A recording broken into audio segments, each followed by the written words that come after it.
I'm Donnie Zalden, a member of the Society's Board of Directors, and I'm truly honored to introduce our next presenter.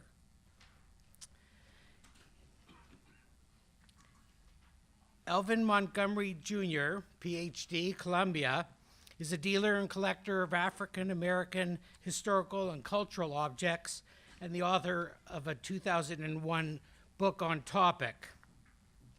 He's a multidisciplinary Renaissance man with well-developed expertise in several fields. He's an educator, management consultant, and accredited appraiser, specializing in collectibles and historical and cultural materials such as archives, books, letters, documents, manuscripts, artifacts, photographs, art, etc., driven by a strong belief in the importance of cultural and historical collections. The W.E.B. Du Bois Medal is Harvard's highest honor in the field of African and American studies, and is awarded to individuals in the United States and across the globe in recognition of their contribution to African American culture and the life African American culture and life, sorry. Recipients have included scholars, artists, writers, journalists, philanthropists, and administrators whose work has bolstered the field of African American studies. Dr. Montgomery was one of the recipients in the year 2000, the inaugural year of that award. Our society was privileged to have Dr. Montgomery speak to us on African American ephemera in March of 2003 in this very room. I've personally attended the ESA conferences for over a quarter of a century, and I was in attendance here on that date. And I remember and I rank Dr. Montgomery's important and quality presentation in my top 10. Ladies and gentlemen, please join with me in welcoming and giving your full attention to Dr. Montgomery.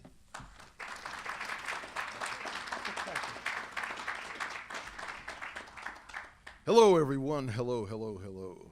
Okay. We are going to learn something, but I don't believe in long, stuffy speeches. I believe in having fun. So if you're ephemera people, we're going to have some fun. First, a little correction. I am not a recipient of the Du Bois Medal, even though I certainly am an admirer of that gentleman and have collected some of his stuff for years. However, when I was in college, there was a great deal of discussion about him and about the Du Bois Institute, and I was involved in those discussions. But that was a long time ago. That's when I had an afro. Remember that afro I used to have? Well, it is gone, but the mentality is still there. Okay. Well, we're going to talk about African American ephemera and the impact it has had on the African American community and how it has expressed what is going on in the African American community. A lot has happened to African Americans in the 20th century, ranging from the depths of sharecropperhood early in the century to the heights of the Harlem Renaissance and later developments up to hip-hop. And a lot of those developments were expressed through ephemera. And that's the glory of ephemera. It has told the story. Okay. Now, there have been other media to express what is going on in African America, books, films, other things, but ephemera has been out there a long time. Ephemera was there before radio. Ephemera was there before television. And so, if you want to see the long-time thread of African American history at the popular level, you have to look at ephemera. Okay. Just to get a quickie definition so we won't be weighed down with what do you mean by ephemera. Ephemera to me is any information-bearing paper object that is not hard-bound between the covers of a book. That includes newspapers, postcards, photographs, yes, and other items such as tickets and smaller items, things like that. That's ephemera. Okay, now, African American ephemera has expressed itself on a lot of different subjects, but we today are concerned with politics and protest and power. And so we're going to talk about that. You'll see here, this first image represents a type of ephemera that used to be easy to find, but is hard to find nowadays. And these are the race books that were aimed at the African American community and had interesting articles. There's a lot that could be said about this because a lot of times the earlier ephemera occurred before most people could read. But this kind of thing, 1946, occurs after there were a lot of readers in the African American community, and the articles were aimed at African Americans and were written by African Americans. They cover a variety of topics, and one of them, I didn't bring it today because frankly I couldn't find it, was really interesting, and it's called My Most Humiliating Jim Crow Experience. And they came in the form of these kinds of booklets. All right.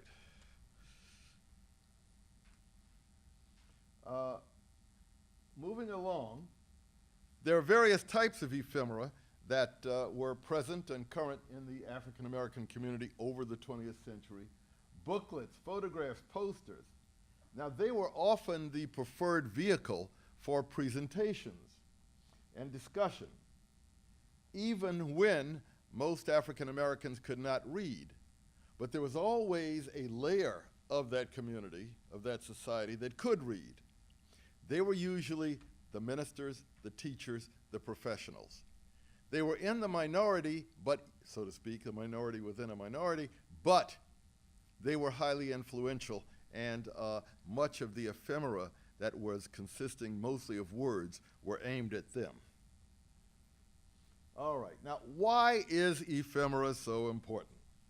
Okay, we've all heard about the famous books that made up the Harlem Renaissance, but what was the deal with ephemera?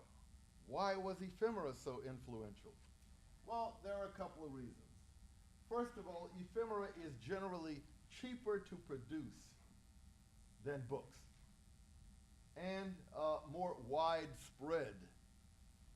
A second reason is ephemera, being visual, sometimes captures the imagination of the onlooker and the many people who did not read, could not read, but who wanted to know what was going on. A third reason why ephemera was so important is that many black-oriented organizations and businesses found it easier to produce and spread ephemera throughout the community. And when I say the community, I mean the people who didn't have a lot of money, who didn't have the money to buy books, and didn't have the money to go to the movies, but who could see little paper objects. And these were often passed out in churches and in organizations. In the past, as you know, a lot of the important black organizations were not just churches, they were things like the Masons. Masonic groups were very, very important in the black community in the past. That had to do, too, with a long tradition of burial societies from Africa, and also because it was a segregated world, you could only belong to the black Masons, and that was the only way people could get status at that time. And even people who couldn't necessarily read and write all that well got their news, status, importance, and a sense of organization from the Masons. And so some of those old Masonic organizations, not just the Prince Hall Masons, but the Knights of Pythias and things like that, all the various variations on Masonic groups, often distributed their information through, you've got it, Ephemera. Okay.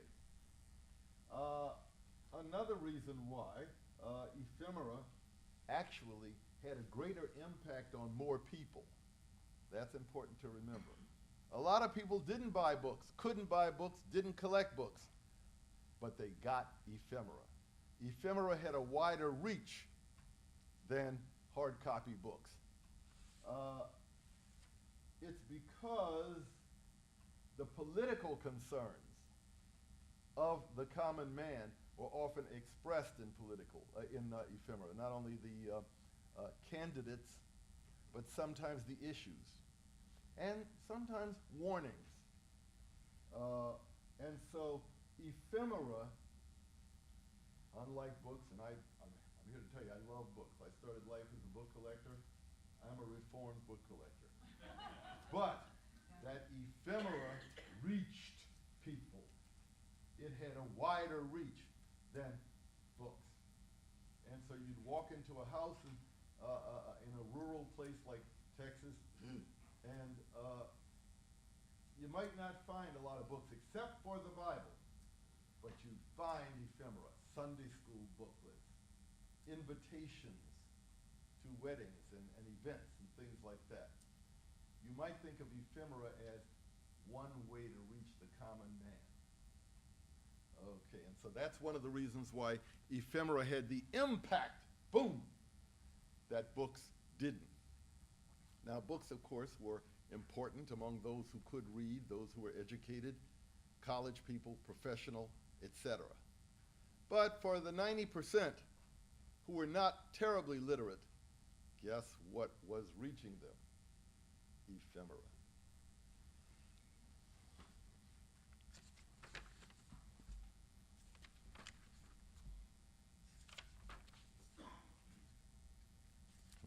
Okay.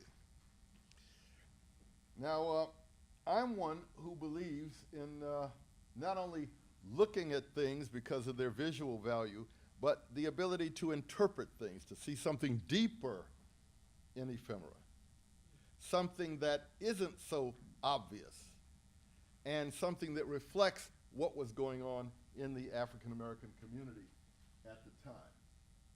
Here is something, not very early, but it's the Negro History Bulletin. This was one of the productions of Carter G. Woodson, who was one of the early and most influential African American historians. He started the Journal of Negro History, and he started Black History Month. And he often put out, this Negro History Bulletin was the light version, so to speak, of the Journal of African American, Black History, which was sort of for scholars. And he had a lot of information distributed to the public this way. Here, in the middle, we see a type of ephemera that you often found in cities, and this was the social ephemera, inviting people to events. And in this case, it's kind of interesting. This is from New York City. This was put out by women, for women. That's one of the reasons why it's interesting. And it is the Woman of the Year Award event. It's a little bit fuzzy here, but you get the idea. Molly Moon, Mrs. Molly Moon, was the wife of Henry Moon, who was the director of publicity for the Urban League and the NAACP. And this represents, when you know, by the way, when you know what you're looking at, you get more out of it. This represents the women of the civil rights movement early on. And they had events, they had fundraisers, they had ways of making themselves felt. And so they would have these balls, which were fundraisers for the organization. This one, bal de tete, means, roughly headdress ball, hat ball. And although it looks like a frivolous little old charity ladies type of thing, it was very important because this was the unrecognized, and still is today, female side of the civil rights movement, of what they did to raise money and support events. Over here, you see an important little pamphlet put out about W.E.B. Du Bois. And it was a protest pamphlet against war. Hard to find, hard to find.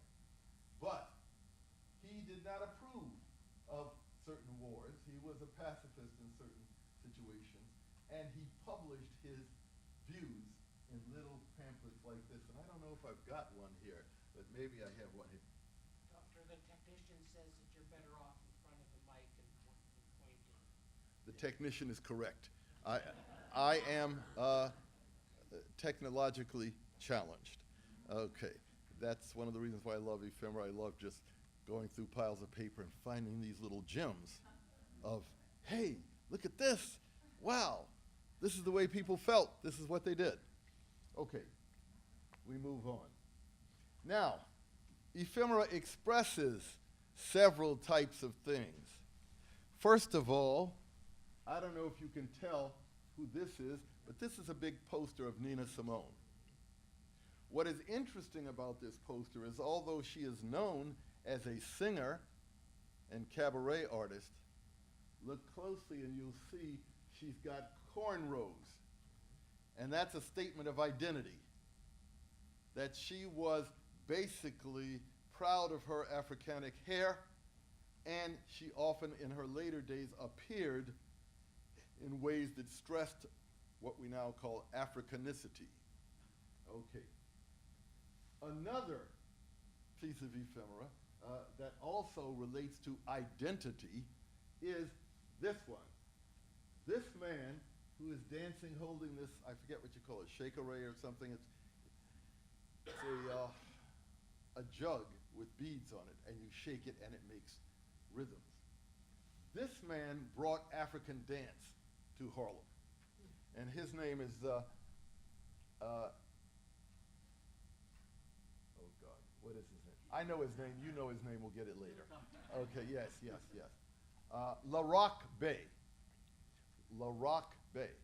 He started a school of African dance in Harlem, and he put on presentations, and this was the beginning of the recognition of their African roots by African Americans.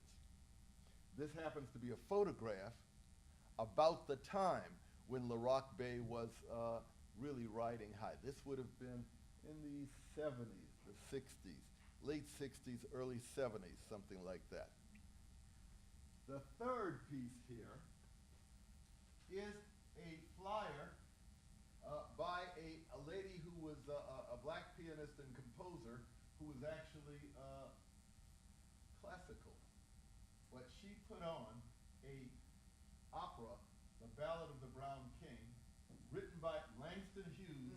Her name was Margaret Bonds.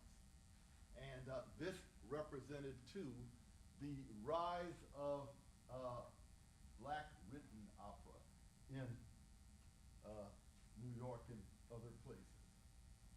Sorry about getting in the way there, but I'm still pointing with a finger as opposed to with a laser. Okay. Now, another major theme you find in older black ephemera, let's say from the 40s on up, is the patriotism theme. There were many blacks, hundreds of thousands, who fought in World War II, and there was a lot of ephemera aimed at them and for them. For example, these fellas up here who were important in World War II, and here the airmen, Tuskegee Airmen here. You move along, this is a march in Harlem, the African American Day Parade, and you see these young ladies here are swinging flags and basically displaying their patriotism. There's a lot of ephemera out there like that, although frankly, this theme is disappearing. It's drying up. It's been replaced by other things. So if you see it and you can afford it, buy it. Okay. All right. Here is one of my favorite pieces. It's a little small, so it's hard to see. This is an old poster from the 1880s showing the theme of uplift. Uplift means the rise of the black community from the degradation of slavery. And it's hard to see it unless you come up close and look at it. But you'll see these pictures along here represent black colleges. And they represent education. And this is a major theme in uplift. There's a whole literature on uplift and a whole trend in ephemera of uplift. Okay. Up here you see the formerly degraded slaves, etc., looking up to the statue. All of that uplift literature appears in ephemera. Oh, and by the way, I forgot this. Sorry, guy, but I got a point here. This is an old invitation to a graduation at Howard University, which used to be the leading black college. And this is about 1913. And these signatures represent the people who started black fraternities and sororities. I was privileged to get this piece and frankly didn't know what I had until I really dug into it. This represents the beginnings of a widespread black professional class who had been to college, doctors, lawyers, etc. And they were the founders of the fraternities and sororities that we have today. Now, sometimes you find in this ephemera a lot of visual symbols. Again, it really helps if you know what you're looking at and what it means. This piece over here is actually a painting. Must confess, art does sneak in there sometimes, and it isn't necessarily ephemera, but it says a lot that you often find in ephemera. You notice this painting is loaded with symbols. First of all, the chains representing the theme of liberation and breaking away from oppression. The afro up here, which is itself in the 60s and the 70s became a symbol of not only identity but defiance. And the emphasis the artist has placed on the chains and the shackles and the manacles. Okay. This kind of stuff appears a lot in the 60s and the 70s in magazines, paintings, popular culture, posters, etc. Okay. Clenched fist is another common symbol in African American ephemera of the time, representing defiance and, okay, I'm going to make it quick. Now, very quickly, there is an inside view and an outside view that you see in black ephemera. The inside view is what blacks were saying to themselves. The outside view is what people were saying about blacks who were not black. So the outside view, you see a lot of this so-called, I call it memorabilia, which was made in places like Singapore that never even saw a slave, etc. But you can find it in the 99-cent stores on 125th Street today. The inside view is what blacks were saying about blacks to themselves. And always remember that distinction. When you look at a piece of ephemera, who is saying what to who? Makes a big difference. Okay, we got that point. Now, this piece is another piece from World War II and the pre-civil rights era. At that point, the big issue was, would blacks fight for America, and how do you get them to fight? And in the army and all that. The answer to that is obviously yes. And by the way, this stuff has a deeper meaning than just recruitment, because the integration of the army by Truman led to the modern civil rights era. That's what, when the army got integrated, everything else in America followed that and got integrated. And so this was in effect the beginnings of the civil rights movement, if you know what it is you're looking at. I'm big on interpretation. Don't just buy it because it's emotional, buy it because it says something about what people at the time were concerned with. Okay. Now this is the Black Power era. You'll see that Martin Luther King is juxtaposed to our South African friend here. And they were both considered liberators. And they often are depicted on ephemera, pop culture ephemera, together.